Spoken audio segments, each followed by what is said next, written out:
Hello Talkies viewers. Welcome to our channel. In this video, we are going to explain new release movie, Scream, so let's go. 25 years after Billy Loomis and Stu Mache terrorized the town of Woodsboro, high school student Tara Carpenter is home alone texting her friend, Amber Freeman. The landline rings and Tara answers only when faced with a sadistic caller who forces her to answer horror anecdotes by threatening Amber's life.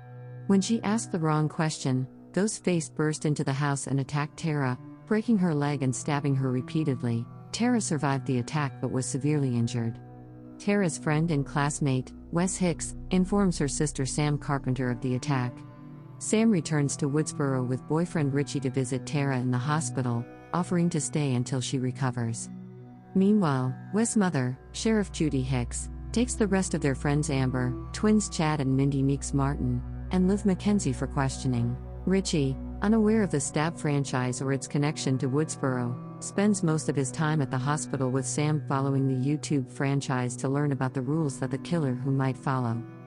After an encounter with Ghostface in the hospital cafeteria, Sam, who struggles with hallucinations of Billy Loomis, reveals to Tara that he is her biological father, the reason she left town and her.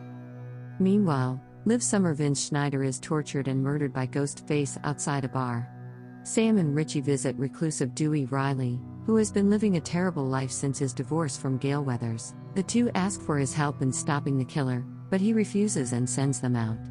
However, Dewey contacts Sidney Prescott and Gail. He changes his mind and joins the teenagers at Mindy and Chad's.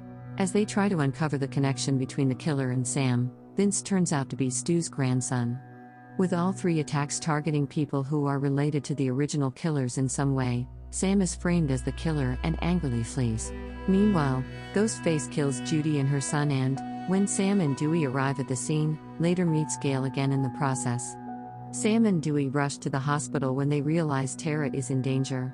At the hospital, Tara and Richie are attacked by Ghostface, who appears to have been killed by an incoming Dewey. Sam, Tara, and Richie escape, but Dewey stays behind to try to make sure Ghostface is dead and commits suicide.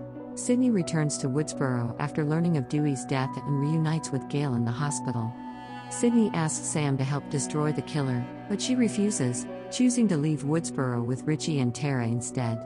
Sidney, after placing a tracking device on Richie's car, follows the trio with Gail to Amber, which is revealed to be Stu's former home. As the party gets underway to honor Wes' memory, Liv tries to have sex with Chad, but he refuses and accuses her of being the killer, but then he comes out to apologize, where he was apparently killed by Ghostface. Mindy was also attacked but Sam intervened and tried to fight Ghostface. When the group accuses each other of being Ghostface, Amber shoots and kills Liv, revealing her to be the killer. The rest of the group dispersed. When Gail and Sidney arrive, Amber pretends to be hurt but neither Sidney nor Gail buys her performance and Amber shoots Gail before going back inside. Sidney runs after her and searches for Amber, who now calls her a ghost disguiser but Sidney has had enough and hangs up saying she's bored. As Sidney continues to search the house she was in love hurt Richie is hiding. Suddenly, Ghostface attacked Richie before throwing herself and Sidney over the railing and onto the ground floor. Sam is surprised to find Richie alive, but he turns out to be Tara's attacker and Amber's accomplice, stabbing her. Amber and Richie take Sam, Sidney, and Gail into the kitchen, revealing that they are diehard fans of the Stab series. Frustrated with its trajectory, and want to revive the franchise with another killer to source and protect fans of the malicious fandom label, they feel they have received unfairly. Amber goes to find Tara who is captured but attacked by her, who is untied by Sam. This distracts Richie long enough for Sidney and Sam to tame him for a short time. Sidney and Gail battle Amber while Sam battles Richie. Gail shoots Amber, who lands in the kitchen and catches on fire before being shot by Tara. Richie taunts Sam for appearing helpless, but she retrieves Amber's knife and stabs Richie multiple times in the chest and neck before shutting the gun on him. Tara and the Meeks twins, who actually survived, were taken to the hospital when Sam asked Sidney and Gail for help. Tara and the Meeks twins, who actually survived, were taken to the hospital when Sam asked Sidney and Gail for help. Several media groups descended on the house and started reporting on the murder. At the end of the movie, a tribute to Wes Craven is displayed with the words, "For Wes" as the credits begin to scroll.